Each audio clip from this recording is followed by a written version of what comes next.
Hey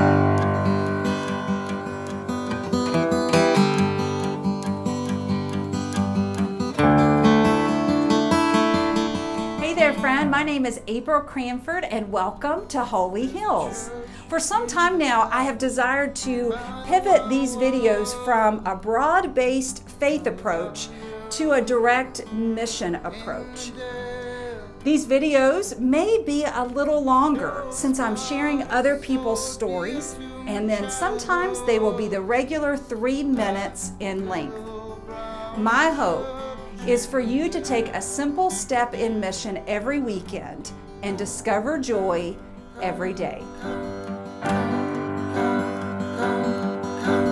I'm excited for you to meet Jerry and hear his story.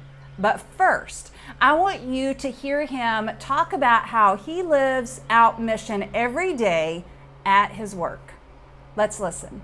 As far as I'm self-employed now, and I have busy bee power wash, and it's gotten to be a ministry in a sense, because very seldom there's a day that goes by that I don't get to talk to somebody about the Lord. And Before you hear more of Jerry's story, I want to tell you how Jerry and I got to know one another last week.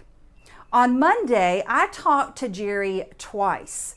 The first time, I answered all of his questions regarding power washing not only our home, but the front 2 steps, our mailbox, and the storage building. Then about 4 hours later, I received an additional call from Jerry, and he asked me the same questions, and I gave him the same answers. Then he realized he had already called me, and we laughed. He talked about needing an assistant, and I ended the conversation with, "My prayers will be with you for an assistant to come your way soon." Well, a few days later, I met Jerry in our backyard, and he pressure washed the house, the front 2 steps, the mailbox, and the storage building. And those past 3 days, I had been praying and thinking about Jerry and the organization he needed for his business. Instead of him taking the phone calls, he needed to focus on the power washing. Perhaps he needed a website or a part-time assistant. Well, the time was coming when the payment needed to be exchanged, so he met me here on the front porch, gave me the total, handed me his business card so I could write the check correctly. As I went into my house, wrote the check, I could feel this rumbling inside of me. Tell him what you've been praying about all week. So I come out, I hand him the check, I thank him, and he's about to turn away. And I said, "Jerry, I wanted to tell you something. I have been thinking about you and praying about your business this week, and I was wondering if you had ever thought about a website." We started talking, and that's when he told me his story. Listen in, because you are about to receive a gift. Listen to Jerry's story and how God has changed this man to serve him every day at work, at home, and wherever God calls him. And I ran away that day. And I came back that evening, that night or whatever, because, where am I going, 12 years old? But I remember I've shared this in some groups before, AA groups and stuff, when I went, they'd ask me to speak or something. And I would share that, how I ran away that day is the way I would share it, just like I did. But then it dawned on me one day, it hit me, it was like, no, wait a minute. I didn't run away that day. I ran away for the next 15 years is what I did, see? And that's when I just went wild from then on, got into anything and everything. Like I said, drinking, drugging, just, selling drugs. And that's when I started getting into all the dealing and everything, because my habit was getting to be so expensive, I couldn't afford it. So I started dealing drugs, and that way, I didn't have to be buying my drugs, I had them, so. And it just got to the point where I was in my early 20s, I think, when I was like, I really wanted to quit, And I did quit one period for about 11 months on my own. But I didn't quit thinking I was an alcoholic or a drug addict. I just met a nice girl and she didn't drink and everything, you know, so I thought, well, I'm gonna quit. And so when I started back up 11 months later, I didn't look at it like it was a relapse or anything. I just thought, well, just gonna drink, you know. But so anyway, the drink and drugs really took my life over after that. And so then I was about 24, 25 when I'm trying to quit. I was like doing the drugs and not drinking, or drinking and not doing the drugs, trying to get off of it, you know, one at a time, and took a cross-country trip. Thought, well, I'll take a trip and get away from it, but, you know, I just drank across the country and drank on the way, you know, back. So bought a house up on the mountain at a dead-end road, thinking, all right, I'll get up there and I'll get away from everybody, you know. But here, the only neighbor I had up there, I think he liked to drink and drug more than I did, you know, so when I didn't have anything, Sidney Ray had it, so I'd go down there. But so finally, I still had a job at General Electric at the time, but they were getting ready to fire me because, you know, I was losing my home, my cars, and getting ready to fire me, and it's like I was losing my mind, really. And so finally, I had to admit to myself that I'm an alcoholic and a drug addict, and I got to have help. So that's when I set it up to go to Western State, and they were going to put me in that New Hope detox and get me dried out. So I had it set up to go in there Friday morning at 9 o'clock. And so that Thursday evening, I thought, well, you know, I better pull me one more good drunk because they're going to put me in the place tomorrow and I'm not going to be able to get anything. So I sat at the house and drank 4 or 5 beers, and I smoked a couple joints, and then I got my last 2 joints of marijuana in my crank and put that in the car. Came down into Waynesboro to visit some friends of mine before I got too messed up, and I didn't want them to come up to Western State to see me once they put me in there.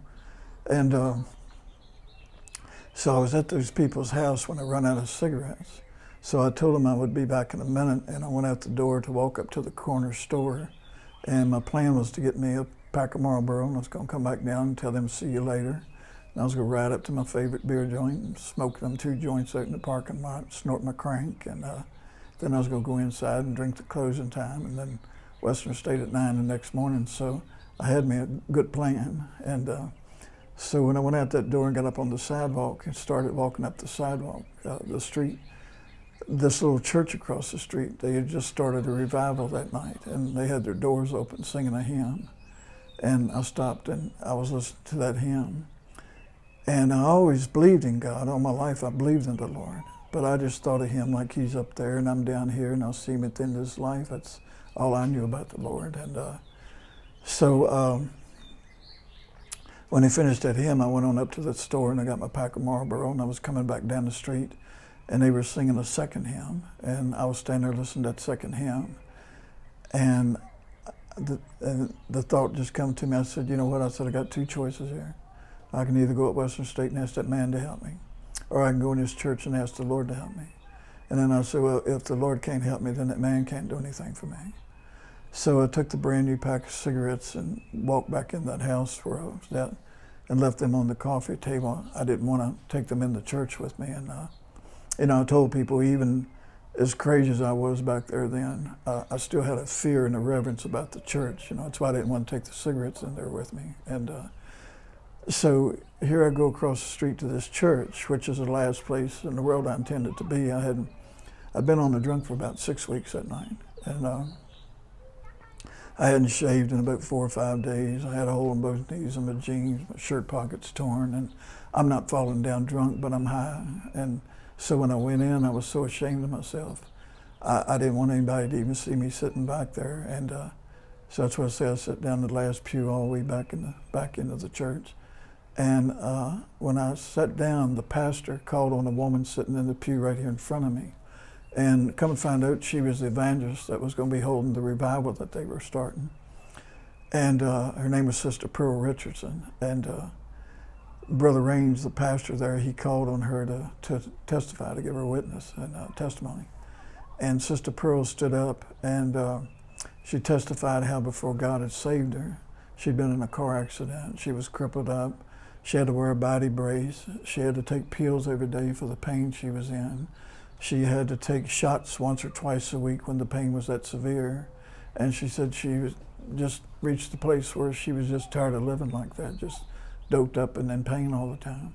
So she said she went in her bathroom and was going to commit suicide. She got a handful of all them pain pills she was taking and had a handful of them, and she was going to take them. And I was sitting right here behind her listening to this, and here I was getting ready to go into Western State in the morning. My life was so messed up.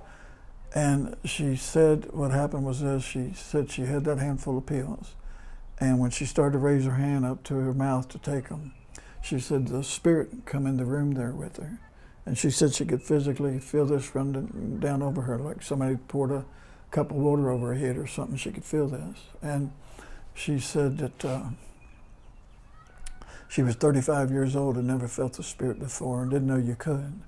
And I'm sitting behind her listening to this, and I'm like, well, I don't know what she's talking about, I've never felt anything like that. And that's what she was saying, she was 35 years old and never felt the Spirit, didn't know you could. Well, anyway, when the Spirit fell on her like that, she just busted out crying and dropped down on her knees right there in the bathroom, just crying, and give her heart to the Lord that night right there in the bathroom. And she never had another shot or pill or anything from that night on. And then she said 2 months after that, the Lord had baptized her and filled her with the Holy Ghost. And again, I don't know what she's talking about, the Spirit and the Holy Ghost. I didn't have any idea what she was talking about. And then she said 10 years after that, she said she was sitting in a church singing hymns with everybody. And she said she'd felt the Spirit many times since that first night. But this night when they were sitting in that church singing the hymns, she said that when the Spirit come down over her, it was reminded her that first night in the bathroom the way it happened. And when the Spirit come over that night, He healed her from being crippled from the car wreck. And she never had to wear that body brace from that night on. And I'm not sure if I said it, when the Lord saved her that night in the bathroom, she never took another shot, pill, or anything from that night on. He instantly delivered her from that. And then after He took and healed her, about 2 years later, He called her to the ministry. And she was the evangelist there that night when I come in. Well, I was sitting behind her listening to this, and it was beautiful to me. I mean, I never heard anything like that. And here my life was so messed up. I mean, I'm going in Western State in the morning, and I was sitting there, and all of a sudden, the Spirit she was talking about, I didn't really understand everything that night, but the Spirit she was talking about, it came down over me. And when it did, I just busted out crying there like a baby. And I got up and I cried all the way down the aisle to the altar, and I fell on my knees at the altar. And I was just crying like a baby. I mean, and this was all over me. And I didn't even really understand what was going on, but I was just crying, just bawling. And I was up there about an hour or more during this experience. And I told people later, I said, I never said a little sinner's prayer, and I didn't say anything. I said, to me, the Lord, He knew my tears, He knew my heart. He knew what a mess I was in. And I said, if anything, my tears were just, to me, if they were saying anything, it was just, Lord, please help me. I was so tired of being like I was, just drunk and high all the time. And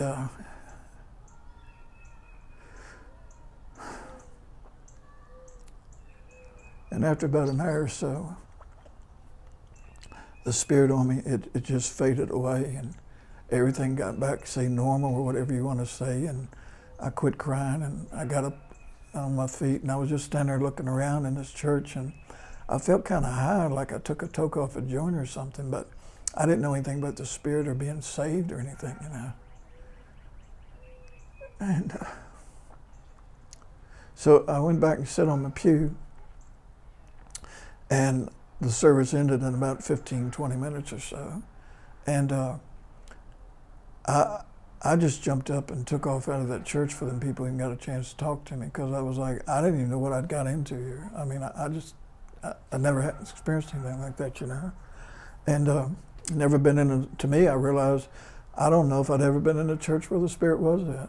I mean, I'd been to churches, but never felt anything, never got anything, And so anyway, I go back across the street to that house where I came from, and I'm going to go back in there and get my pack of cigarettes I left and go finish my drunk. And so I went in that house, I sat down in the chair, and the other people were watching TV, they weren't paying attention to me, and I reached over and I got my new pack of cigarettes. And at that time I smoked a pack and a half, 2 packs a day when I was sober.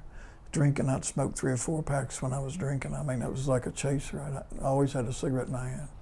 And here I opened them up and I tapped me one out, and I was looking at it, and I thought, well, I don't want this. Which, I didn't even understand. I was like, well, I don't want this. And so then I thought, okay, I got them 2 joints of marijuana in the crank out there in the car, and I thought, well, I'll go out and finish my drugs.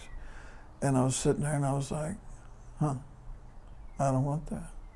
So then I thought, okay, I'm gonna ride Lucky Corner and get me a beer like I planned on. And I didn't want the alcohol, and I thought about the drugs again. I don't want that. So I don't know what's going on here. So I reached over and I got my cigarettes off the table again, and I tapped me another one out. And I was just sitting there and I was like, I don't want this.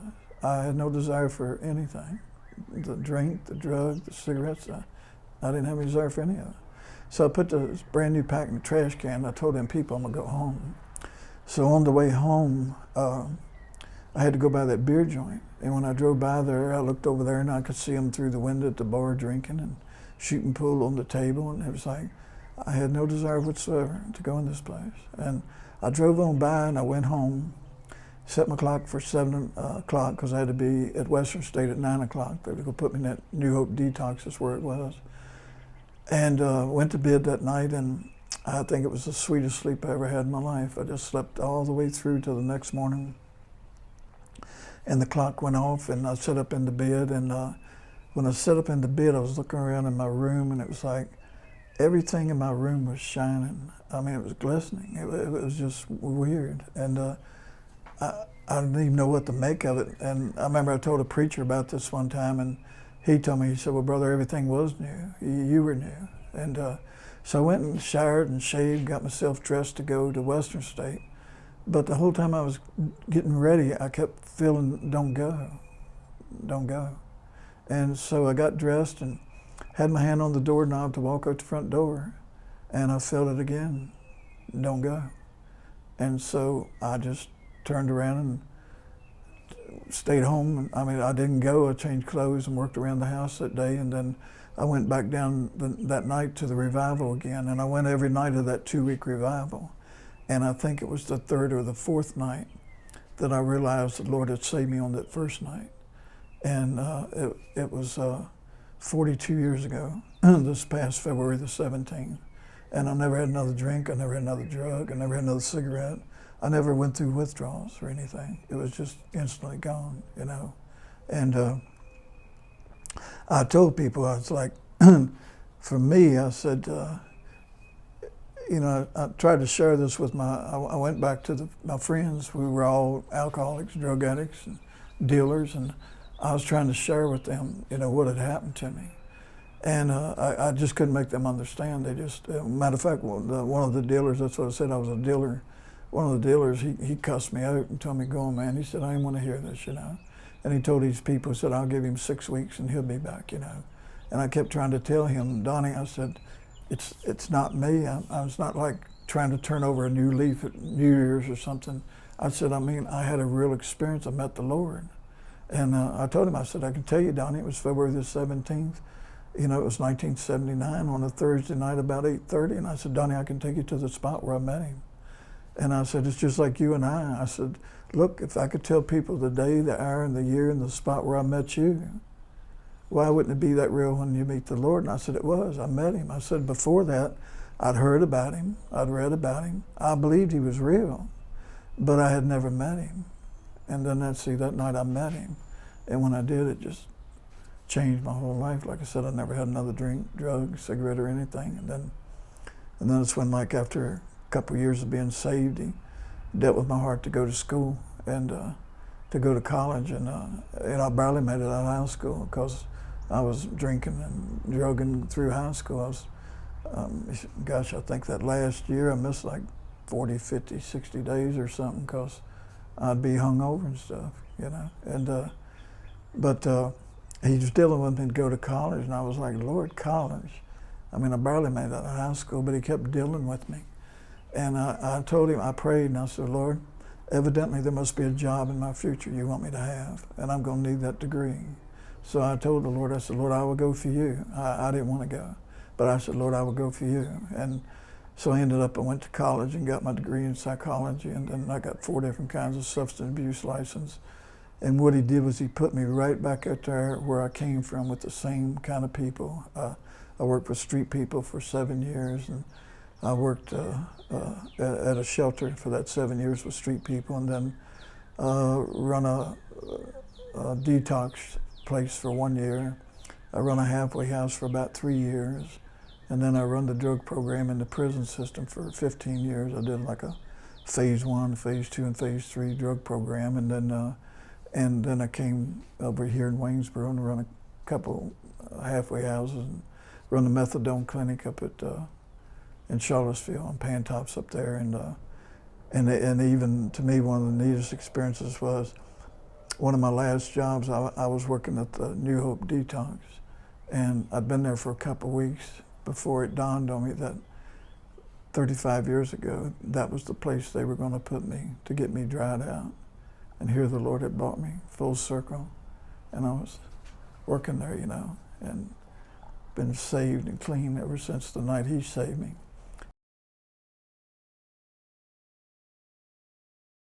Hearing Jerry's story, I encourage you to take one simple step in mission at work. Review your job description, pray through your job responsibilities, and start viewing your place of employment as a mission field. Take care and have a blessed weekend. There's a church in the valley by the wild